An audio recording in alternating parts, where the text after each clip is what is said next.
last but certainly not least is our new BPU Commissioner, Christine Guhl-Sadovy. Guhl-Sadovy was appointed by Governor Murphy as Commissioner of New Jersey Board of Public Utilities in 2023. And, obviously she's been recently elevated to the role of President.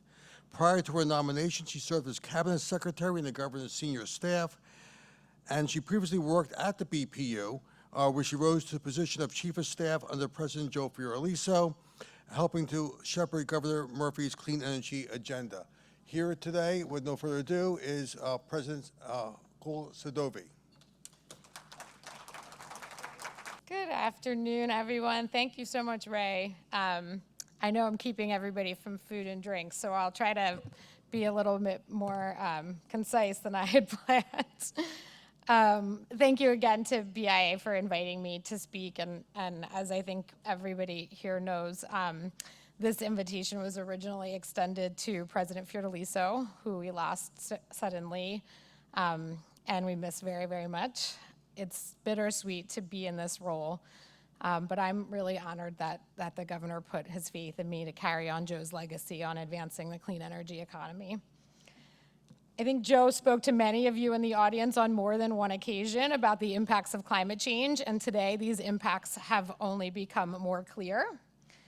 Climate change is already affecting New Jersey almost daily.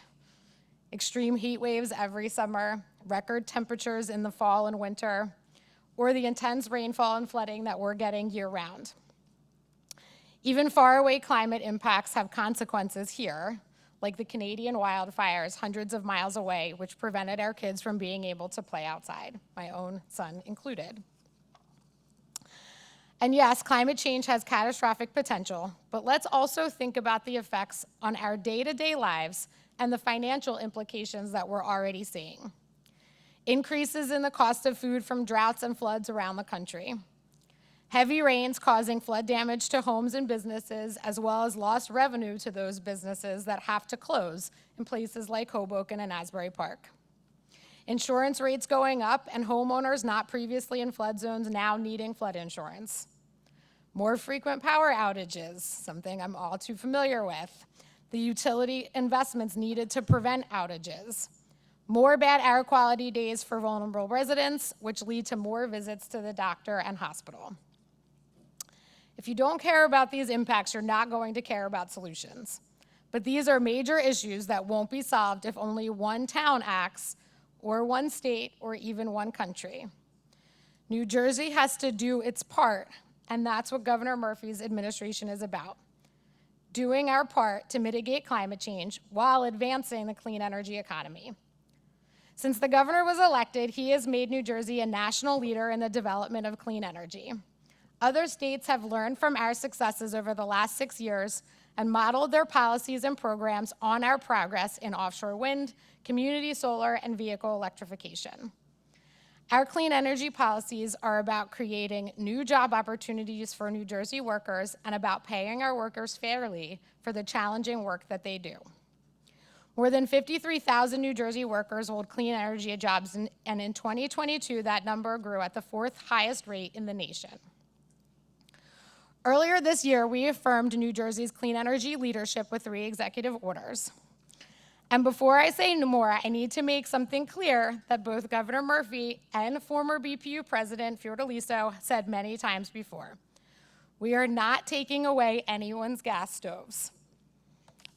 There is a lot of misinformation out there saying otherwise.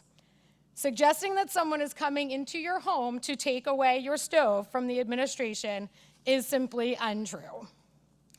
The natural gas proceeding is just the beginning of the process to investigate how we can transition our energy use while not leaving behind the natural gas companies or the workers they employ.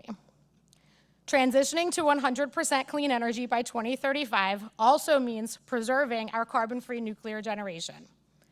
We're on track to meet this goal because New Jersey is already getting roughly 40% from nuclear power. Our existing nuclear fleet helps support baseload energy needs, while the state's well-developed solar industry is powering the state when we need it most. There are nearly 175,000 solar installations in New Jersey, and this number is growing rapidly. The rapid growth is providing economic opportunity to local unions and contractors throughout the state, while solar energy is saving money for residents, businesses, and local governments. And I'm never going to miss an opportunity to talk about community solar because it's such an important part of what BPU and this administration has done, and I'm really proud for the small part that I played in it. Under the leadership of Governor Murphy and President Fiordaliso, the BPU developed the Community Solar Program, which, as I said, has been a national leader for how to make clean energy accessible to low and moderate income residents and lower their energy costs. I really don't know how anyone wouldn't support that. Just as we're innovating in bringing solar to all, we're leading the way on offshore wind, which will power millions of New Jersey homes. This administration got the ball rolling on offshore wind, and with two competitive project solicitations and one transmission solicitation behind us, we're on our way to making New Jersey the hub of a brand new U.S. economic driver. Think about what that means for New Jersey to have an entirely new industry, how being on the forefront of innovation has boosted our economy in the past. We have to stop the misinformation about offshore wind and focus on the facts and the benefits this industry is going to bring to New Jersey. New Jersey has led the way on offshore wind, and we're now poised to be a manufacturing center not only for New Jersey projects, but for all the projects in the region at the New Jersey wind port. The wind port is expected to generate an estimated $500 million in economic benefits to our state each year, including well-paying union jobs going to New Jersey workers.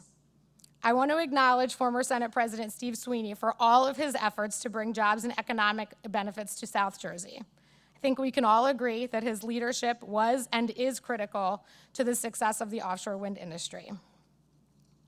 We're also working with PJM, our regional transmission operator, to account for the development of renewable energy and plan for the transition.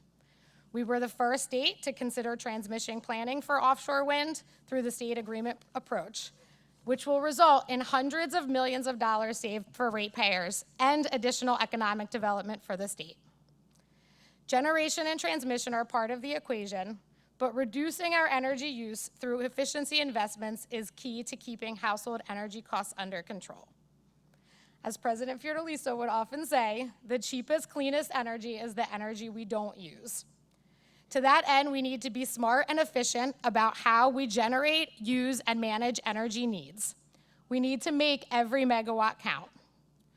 We've already made significant investments in efficiency through the existing utility programs and specifically through the Large Energy Users Program. And I think it's important to highlight that program here since it supported some of the state's largest businesses, including some of those represented in this room. This kind of program demonstrates the potential that energy efficiency investments have to save money while reducing energy use.